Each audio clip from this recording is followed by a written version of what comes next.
because they were like, oh, well, forms are necessary, right?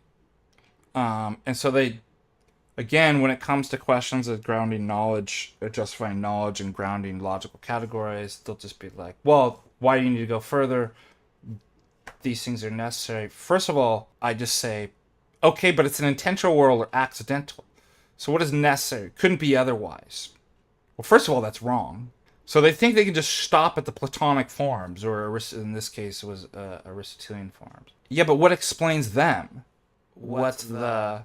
Oh, no, because they're necessary. First of all, that's false. They're contingent upon each other, and they're not necessary beings. The only thing we know as a necessary being is what we mean by God, right? They're relatively necessary. They couldn't exist apart from other forms. Like could triangle exist without the form of sides or angles? And they're interconnected, right? If the metaphysics wasn't a certain way, could they exist, right? So they're contingent beings that are relatively necessary to the lower orders, right? But they didn't have to be that way. If it wasn't for other things, they wouldn't even exist. And ultimately, what does Plato say? The form of the good, the one, which is what? God. So the only way they can explain and account for forms, right, in this necessity is by assuming God, an intentional world. That's why I basically said, so accidental necessities. If there's no God, so you just contradicted yourself.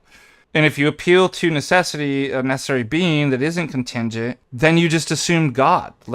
So that's a pretty straightforward argument. Thanks for the question.